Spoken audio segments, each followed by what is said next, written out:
Hello दोस्तों, स्वागत है आप सभी का एक बार फिर से एक छोटा सा टॉपिक है, बिल्कुल 2 मिनट का सस्टेनेबल डेवलपमेंट। ये हमें C7 में ही देखने को मिलता है टॉपिक।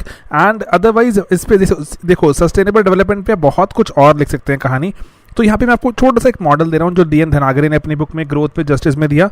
आप बुक का नाम कोट करें एंड थिंकर का नाम कोट करें। वो बोलते हैं देखो कुछ प्रॉब्लम्स हैं हमारे पास मॉडर्निटी की, उन प्रॉब्लम्स को एड्रेस करने के लिए हमें कुछ सोल्यूशन चाहिए। तो ऐसे हम सस्टेनेबली डेवलप भी कर सकते हैं, ठीक है। डिस्प्लेसमेंट एटसेट्रा बहुत सारी चीजें अपार्ट, ठीक है, ओके। जैसे वो कह रहे हैं जैसे प्रॉब्लम थी, प्रॉब्लम नंबर 1 कि बिग डैम्स आए, उसके साथ क्या आई, डिफॉरेस्टेशन आई, है ना, क्योंकि आपकी लैंड सबमर्ज वगैरह हो गई। तो उसको क्या बोलते हैं, वो कहते हैं कि जो रिवर चैनल के अलोंग अगर ट्रीज प्लांट करो तो you can always you can always reclaim all the trees that you lost, ठीक है। देन वेटलैंड्स का लॉस हो गया, आप पढ़ते हैं ना अर्बनाइजेशन के कारण, ज्योग्राफी में पढ़ते हैं आप इतना, तो अर्बनाइजेशन के कारण वेटलैंड्स का लॉस हो गया, उस पर जमीन को फ्लैट करके उसको साफ करके वहां घर बना दिए। तो वो कह रहे हैं कि आर्टिफिशियल वेटलैंड्स क्रिएट करनी होंगी अगर हमें ये फ्लड प्लेन्स और ये इकोलॉजिकल बैलेंस मेंटेन करना होगा, आर्टिफिशियल वेटलैंड्स बनाई जाएं। देन कह रहे ग्रीन रेवोल्यूशन से बहुत दिक्कत आई, तो उसके वो भी सस्टेनेबल डेवलपमेंट को चैलेंज करता है। तो कहते GM क्रॉप्स ये प्रॉब्लम सॉल्व कर सकती है, ड्रिप इरिगेशन लेकर आओ, क्योंकि जो GR क्रॉप्स थी बहुत ज़्यादा पानी कंज्यूम करती हैं। तो कहते फ्लड बेसिन जिसको बोलते हैं ना आपकी, इसको फ्लड इरिगेशन बोलते हो कि पूरे के पूरे बेसिन इरिगेशन भी बोलते हैं कि पूरे के पूरे खेत में पानी भर देते हैं, उसमें जिसको जितना चाहिए अपने आप सोख लेगा, बाकी पानी वो इवेपोरेट हो जाता है, ज़मीन में चला जाता है, तो पानी बहुत ज़्यादा उसमें ज़ाया जाता है, बहुत वेस्ट होता है। तो ड्रिप इरिगेशन कर सकते हैं, रेन हार्वेस्टिंग, है ना, रिचार्जिंग एक्विफर्स, जो हमारे ज़मीन में एक्विफर हैं उसको ऐसे बहुत जगह ऐसे बनाया जाता है कि ज़मीन में जगह जगह छोटे छोटे खड्डे कर दिए जाते हैं और उन खड्डों से ग्रेजुअली जो वो होल्स के थ्रू पानी वापस चला जाता है ज़मीन के अंदर।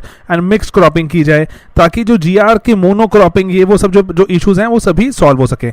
देन केम यू डिफॉरेस्टेशन, पेड़ काटे गए तो कहते हैं एफॉरेस्टेशन की जाए। आप यहाँ पर लेटेस्ट भी डाल सकते हैं, जैसे हमारा जो कैंपा वाला जो अभी एक्ट बन चुका है, CAMPA is a good move in this direction. Industrialisation हो रही है तो क्लीनर फ्यूल्स लेकर आओ, ताकि इंडस्ट्रीज तो चलेंगी लेकिन क्लीन फ्यूल से चलें। वो क्लीन फ्यूल्स आप यहाँ पे डाल सकते हैं, जो कि ई मोबिलिटी वाली बात भी डाल सकते हैं कि किस तरह से इलेक्ट्रिसिटी से सामान चलाने की बात है। एंड इलेक्ट्रिसिटी फर्दर किससे बन रही है, क्लीन तरह से बन रही है, विंड से, सोलर से बन रही है। एंड देन पोस्ट मॉडर्निस्ट क्या बोलते हैं कि सर इकोलॉजिकल मॉडर्नाइजेशन करने की बात कर रहे हो आप कहीं ना कहीं टेक्नोलॉजी पे ओवर एम्फसाइज कर रहे हो कि टेक्नोलॉजी आपके सारी की सारी प्रॉब्लम्स की सॉल्यूशन प्रोवाइड कर देगी।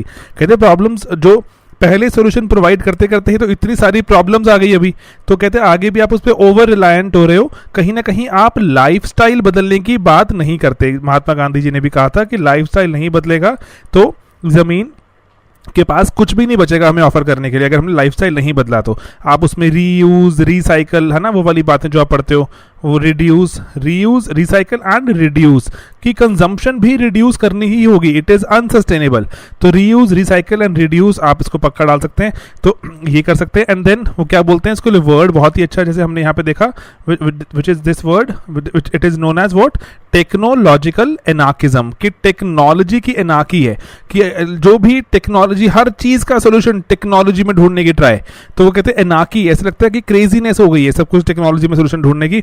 एंड देन जेंडर का एस्पेक्ट भी यहाँ डाल देना बहुत जरूरी है कि सस्टेनेबल डेवलपमेंट जेंडर इक्वालिटी के लिए बहुत जरूरी है, क्योंकि आपने पढ़ा था वो इको फेमिनिज्म वाली बात कि जब आपके जो ट्रीज वगैरह का लॉस होगा तो विमेन को ग्रेटर लॉस होता है, उनको फ्यूल वुड, वाटर वगैरह दूर से कलेक्ट करके लाना पड़ता है, बहुत दिक्कत होती है। तो आप ये वाला जो प्रॉब्लम्स गिनाइए, प्रॉब्लम्स के सॉल्यूशन गिनाइए, टेक्नोलॉजिकल एनार्किज्म की बात कीजिए, ये वाली बात कीजिए, महात्मा गांधी जी की बात कीजिए, एंड छोटी छोटी बातें आप कोट करेंगे, आपके 10 मार्क्स के जो आंसर में बहुत अच्छा फ्रेमवर्क भी है एंड सॉल्यूशंस भी हैं, सब कुछ है, ठीक है दोस्तों। तो इस पर ध्यान रखिएगा, मिलेंगे अपने अगले वीडियो में बहुत जल्द, बाय बाय।